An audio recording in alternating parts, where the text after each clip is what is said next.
Coming up on Market to Market, the tough talk on tariffs gets a global reaction. Keeping tabs on the decision makers and connecting readers. And commodity market analysis with Mark Gold next.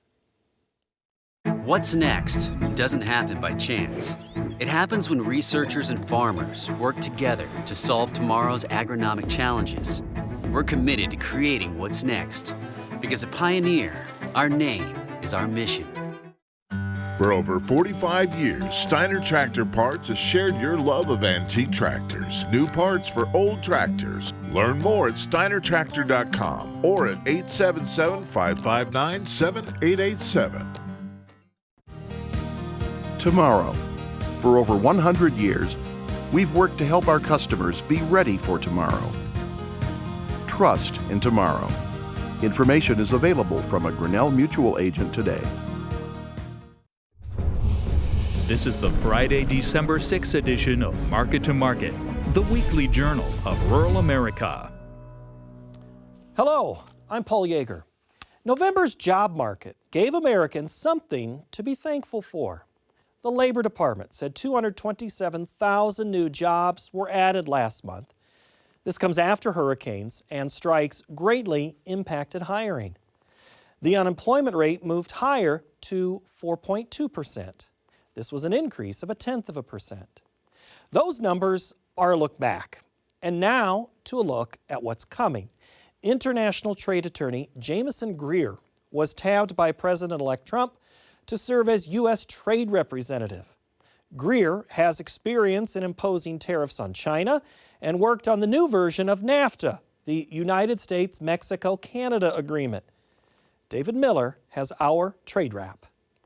Most important part of all of that. In and amongst picking cabinet nominees like Brooke Rollins for Secretary of Agriculture, President-elect Donald Trump continues to pressure major U.S. trading partners with the prospect of tariffs. Recently, he threatened a 25% tariff on Canadian and Mexican imports if officials in those countries didn't stop the flow of undocumented workers and block the movement of illegal drugs like fentanyl. That position may have yielded some results.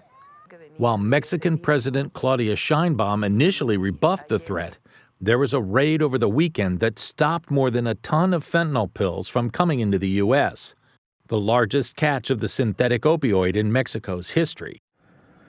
Last week, Canadian Prime Minister Justin Trudeau met with Trump at Mar-a-Lago. Trudeau said he had an excellent conversation, but it was unclear whether that conversation alleviated the president-elect's concerns. Trump has also threatened the nine-nation BRICS trading group with 100% tariffs on their goods if the nine-nation trading bloc undermines the U.S. dollar. In a Truth Social post, Trump said if they replace what he called the mighty U.S. dollar, they should expect to say goodbye to selling into the wonderful U.S. economy. According to the International Monetary Fund, the dollar represents roughly 58% of the world's foreign exchange reserves, and major commodities like oil and soybeans are still primarily bought and sold using U.S. dollars. Agricultural lobbying groups like the National Farmers Union have renewed their call for Trump to be careful in taking what they call drastic trade measures against China. The NFU is concerned that a renewed tariff war could jeopardize the financial health of family members who suffered significant losses in the last tariff war. Last month, the National Corn Growers Association and the American Soybean Association warned against reigniting a tariff war with China. The conclusion of a study funded by both groups revealed that exports could be diverted to other nations, but there was not enough demand from the rest of the world to offset the major loss of soybean exports to the Middle Kingdom. The Biden administration kept many of the tariffs in place that were launched by Trump during his first term. Late last week, China's Ministry of Commerce said escalating trade controls on Chinese companies will harm economic relations between China and the United States. This week, Chinese officials banned the export of rare minerals to the U.S. that are used to make weapons and semiconductors in what may be a preview of things to come if Trump puts new tariffs in place. For Market to Market, I'm David Miller. Consolidation in media is happening all across the country. Newsrooms are getting smaller, more regionalized, or even closing for good. Fewer mastheads mean fewer watchdogs focusing on local government, schools, and communities. However, the smaller the circulation size, the better the chance the community is willing to support and help keep the information flowing. A Kansas publishing company is asking rural communities to look inward. Colleen Bradford-Krantz has our cover story. The sun has barely risen when 4 women began their work in the back room of the Hillsboro Free Press in Hillsboro, Kansas. Within an hour, they are joined by middle and high school students who will deliver the papers, under the watchful eye of school employees, as part of a life skills class. We were able to get one of the paper routes, and so we come and pick up the papers and fold them on Tuesday mornings, and then deliver one of the paper routes, and it teaches them work ethic, and that's what our classroom is about. None of this might have been possible if it weren't for Joey and Lindsay Young. The couple took over the Hillsboro Free Press and run 2 other South Central Kansas newspapers during a period when many might have looked at industry trends and fled. It's just, I really liked it, and it was youth and ignorance. Like, it was just that, like, abundance of, like, 20-something-year-old attitude that, like, you're indestructible and that, like, older people don't know what they're doing. I think there are certain things that we did better. And then there were a lot of things that I needed to be humbled with and that I was, just flat out incorrect about. It was 2012 when the Youngs bought their first newspaper, The Clarion, in Andale, Kansas. Lindsay and I lived like paupers. We saved my copy desk salary for 6 to 8 months, something like that. We sold a car to get enough down payment and enough money to put in the bank, which was still not enough, to purchase the paper. The Youngs, with their money and time invested in keeping local journalism alive, are part of a shrinking group. According to Northwestern University's Medill School of Journalism, the United States lost more than 1/3 of its newspapers over the past 20 years. The nation now has 208 counties without any local news source at all, areas Medill calls news deserts. If given a choice today, Joey Young wouldn't change the path that led him from his job at a daily newspaper to where the couple now operates their Kansas publishing ventures out of the Harvey County Now newspaper office in Newton. But he would change the conversation about local journalism. All I hear is this really depressing statistic that everybody likes to throw out to claim that, like, newspapers are dying, right? Never is there a follow-up to where, like, hey, that town lost 50% of its population over the last 20 years.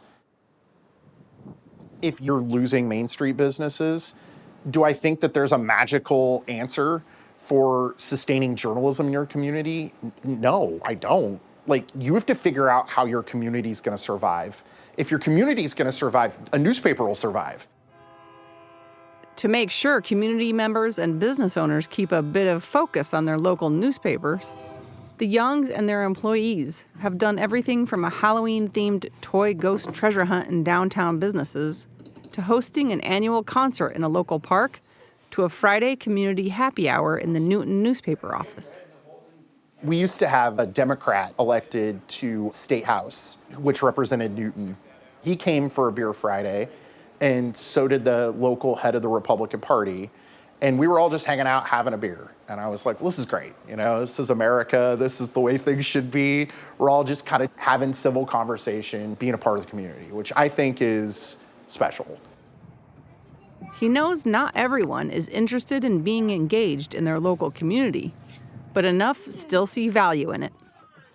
A lot of these small towns, the people that live there, they grew up there and they know just about everybody. So when you have a local newspaper, you can connect to those people that you've known. You can see if someone is going, like the homecoming queen and king, who's in the games, like as far as sports, what kind of local events are going on, like festivals. But the financial struggles are real. When paper prices spiked during COVID, the company struggled to break even. Instead of suffering quietly, the Youngs were honest with their readers and put out a survey to see whether they wanted to rely strictly on the digital versions or pay a little more to continue the printed version.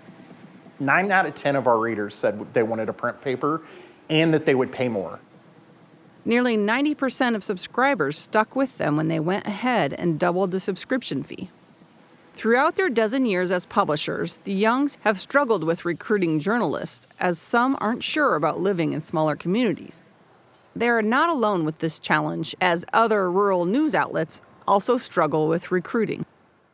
As a former high school journalism teacher, Lindsay came up with a plan for non-journalists called Earn Your Press Pass. This was just a way of saying, okay, well, here's, somebody who's lived in our community for 20 years. They've put kids through the school district. They work here. They know everybody. And let's just teach them how to write and do a good interview. And now they can be an asset for the newspaper. Lindsay cringes to think of a future where more counties become news deserts. She says that ghost papers, where the product is still there but with no local reporters, are not much better. We take a lot of pride in just making sure that local governments are doing the right thing, and having a person at the back of the room is amazing how much that holds people accountable to make sure they're doing the right thing. I feel like we're protecting our taxpayers too. Ultimately, it's the upholding of the newsroom's traditional task of being the recorders of the first rough draft of history that matters to her. I think for us as community papers, we are the only recorders of history. There isn't anybody else that's writing any of this stuff down or reporting on it. Being such an intimate part of a community and being a place where people trust you with their stories and with what's going on, I think it's such a gift, and it's humbling, and it's really fabulous to be a part of. So I absolutely 100% am head over heels in love with the industry. For Market to Market, I'm Colleen Bradford Krantz. Next, the Market to Market report. Growing global tensions weren't enough to push the trade out of neutral. For the week, the nearby wheat contract lost a penny, and the March corn contract added 7 cents. The trade keeps walking the support line as big South American crops get bigger and exports of U.S. piles stay in demand. The January soybean contract was up 4 cents, while January meal dropped $4.50 per ton. March cotton contracted $1.83 per hundredweight. Over in the dairy parlor, January Class 3 milk futures added $1.14. The livestock market was mixed. February cattle fell $2.45. January feeders cut $3.65. And the February lean hog contract, it gained $1. In the currency markets, the U.S. dollar index went up 35 ticks. January crude oil weakened 83 cents per barrel. COMEX gold gave back $24.20 per ounce. And the Goldman Sachs Commodity Index lost more than 6 points to settle at 531 even. Joining us now, one of our regular market analysts, Mark Gold. Hello, sir. How are you? Nice to be back. Good to see you. Good to see you.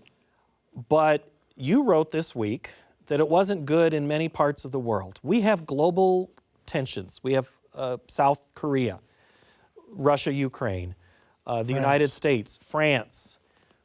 A lot of those things, the wheat market usually is what benefits or loses because of it. Did that happen this week? We made a new contract low during the day one day, came back, closed higher on the day. So they kind of discounted all of that. The dollar's been the real limiter to the wheat market. We're back to 106. We closed under the support on the dollar yesterday at 105.80. We closed under that. We were 40 ticks lower early this morning. Unemployment came out, and then the dollar got strong again. So we're just in this sell the rallies, buy the break kind of mode. It's the professionals that are selling the rallies. It's the end users that are buying the breaks. And until something really moves this market, some news, we're going to stay choppy here for a while. We'll ask about seasonality and maybe a December bounce early. It doesn't usually impact wheat as much as it does the other two. But with wheat in this country, with weather always kind of a question mark, and we already know Russia's crop isn't as big, any hope for U.S. wheat producers? I'm surprised the wheat didn't act better this week. The Russians came out and said that 37% of their wheat crop is either sprouted or is in poor condition. That's the worst it's ever been. You'd think that would rally the wheat market. It didn't. So we can't really rally on good news. We don't break on bad news, really. We just kind of hang in there. But all three, corn, wheat, and beans, if you look at the charts, they're all trying to make a low and make a bottom in here, but we're just hanging above it. So I think that's telling us they're going to wait to see what the president-elect does. They're going to wait to see what the WASDE report says on Tuesday. Hopefully they're going to cut the carryouts by raising the demand in ethanol and in exports. Yeah, in corn, the ethanol has been strong. Corn has been hanging around and is on the north side of that resistance line. What else is keeping it up there? Well, the exports have been so stellar, considering, and we're waiting for the Brazilian crop to come in corn and beans.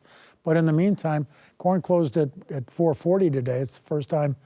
The other close was 440 and a quarter about a week and a half ago. But it looks pretty good here. We've got resistance really every dime in the corn on the way up. But the corn has been the real stalwart among the three commodities. Hopefully that'll help the meal. Meal made a new contract low today, new contract low close. That doesn't look good on the charts. I hate to ask this, but I have to. Do you sell at this point because of the fear that things could go lower? Because we've been so, quote unquote, strong? Well, it's hard to say we're strong when we're near our lows out. I get that, but we know how low things can go. I think the real risk is more likely in the bean market. If we start going tit for tat with China, it's not going to be good. Plus, when you look at what a great partner Mexico has been to the grain markets, I mean, you look at the daily or the weekly numbers, it's China and Mexico, China and Mexico. And Lord knows if we lose that support, the beans could take a pretty good drop here. So the beans maybe not. The corn, I think, is going to probably hang in there. But the beans, I don't see that. We need something positive in this bean market because we've got this huge Brazilian crop right on our heels. Given that effect, we have a question I'll ask in Market Plus about the potential for South America. But let's talk about the potential for China. You and I have talked for years, as does everybody who sits there, about we need China back, we don't need China back. Let's just say China's not coming back for the foreseeable future. What do I do if I have grain sitting in a bin or I want to plant some acres next spring with that scenario possibly out there? You plant more corn, you plant more cotton, you do something else. Because why add to a bad situation? It's going to take a while. And just on normal terms, supply and demand will work its way out. But, weather is going to be a big part in any growing season. We came close last year to really doing some damage. We got those late rains that saved the crop. But, maybe next year we don't get those rains. You just have to wait and see how these things develop. And right now, the big development is Brazil got the rains, they're going to have a huge crop, and that's going to be tough to compete with. Plus the real is at lows that we haven't seen in a while. Right, and that was part of the story. I mean, should we be paying attention more to what is happening in Brazil than China right now? Well, China hasn't been a great partner in the last year or two. We don't want to lose them. But if we lost them, at this point, what are we losing? Certainly in terms of the bean market. Yeah, it helps, but we've been picking up other business. South Korea, Vietnam, even Egypt's buying some beans. We've seen some other people come into the market, Colombia. So we're getting by without China, but we don't want to lose them. Gosh, if we could just get some of that back, it would be great. Well, India has become a buyer on some commodities, and usually if one goes here, there'll be a shuffle around the globe. that we can hope. All right, of wheat, corn, beans, you making sales in anything, or you riding them all? Well, in the corn market, you have to be selling. If you've got old crop in the bin, what are you waiting for? I mean, you've got a strong basis in most parts of the country, really good basis. The carry in the market doesn't pay.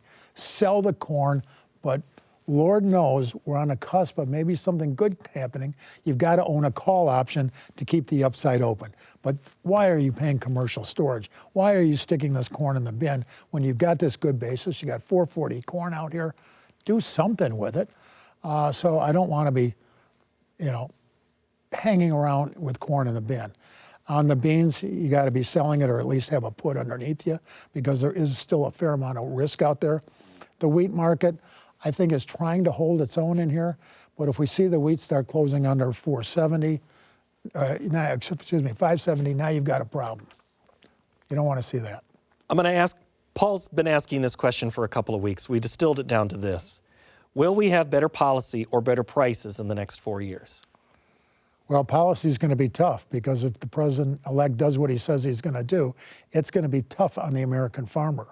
And the American farmer, during the first term, was willing to pay that price because that's their man. And that's who they wanted. They've got him again, and now they're going to maybe have to pay the piper. I can continue to believe there are better ways to deal with China than just tariffs. And I think the easy thing to do, as I've said before, is send all these Chinese nationals back home that are in our university systems. Why are we teaching them to compete against us? So you want to hurt them, send them back to China. Well, let's pivot a little bit to livestock if we could. Okay. Because that looks like we've sent the highs packing. Do you think in live cattle that is the case? This box beef just keeps coming back at you. Today it was up $4, back up to $308 and change. There's good demand for the beef out here. Now, every time we seem to get to the cattle to 190 and the feeders to 260, we seem to have trouble getting over those levels. I'm hopeful that we can come back and stay strong. The cash market doesn't back off. Packers have been having to raise their bids up to 290. The offers are out there at 292 to 294 today. I haven't seen any late trades yet, but they should be higher, maybe 191 and a half, maybe 192. So, you would expect this thing to kind of fall apart out here, but not as long as the demand for beef is good, and as long as the economy stays good, I think that stays up here. In the feeder market, that did take a little bit of a tougher first part of the week, but that also looks like it could be trending south. Is the high in there? Maybe, and if it is because guys are starting to look at better pasture conditions out there, and more cattle, more feeder cattle will be out there. So maybe that's shifting a little bit here. But I like the cattle market. I just wish you could get over some of these resistance humps and really bust out of this thing. We've busted pretty high. I mean, this is crazy territory where we've been for months. And generally you don't have a top that lasts months. You usually make a top, come back down. We're sitting here and we're fighting to stay up here. So it tells me maybe we haven't seen the highs quite yet. In hogs, we continue to have good demand for that as well. Yeah. And we're going to see more trade deals. Vietnam, looks like we've got a deal with Vietnam. They love the pork. The Chinese love the pork. Exports have been good in the pork. So, we're at pretty good prices up here. The Batmans and hogs are, 100 plus. Can they go higher? Sure, why not?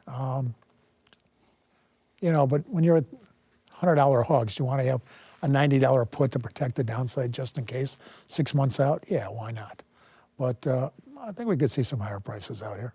Let's spend the final few seconds on the dollar. You kind of mentioned it a little bit, our competition with the real, the global news about it. What's the future of this dollar? Are we headed higher, lower in the next, we'll just say 6 months? I'm going to give you a little time. Again, it's one of these commodities. Every time it looks like it's going to do something to break, comes right back. Did it again today. I think as long as the president-elect continues on his economic policies, it's a strong dollar policy.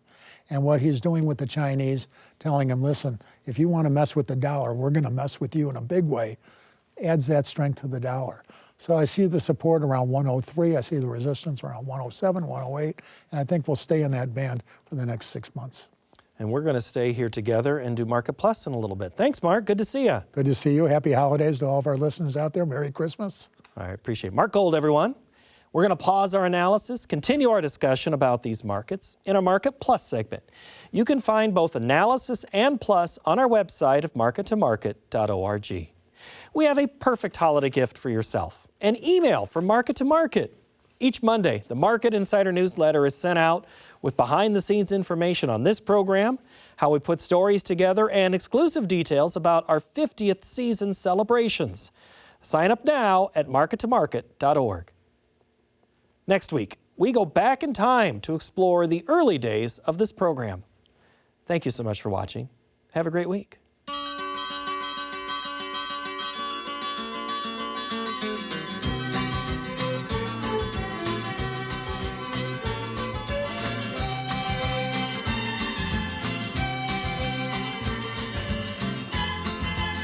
Market to Market is a production of Iowa PBS, which is solely responsible for its content. What's next doesn't happen by chance. It happens when researchers and farmers work together to solve tomorrow's agronomic challenges. We're committed to creating what's next, because at Pioneer, our name is our mission. For over 45 years, Steiner Tractor Parts has shared your love of antique tractors. New parts for old tractors. Learn more at steinertractor.com or at 877-559-7887. Tomorrow. For over 100 years, we've worked to help our customers be ready for tomorrow. Trust in tomorrow. Information is available from a Grinnell Mutual agent today.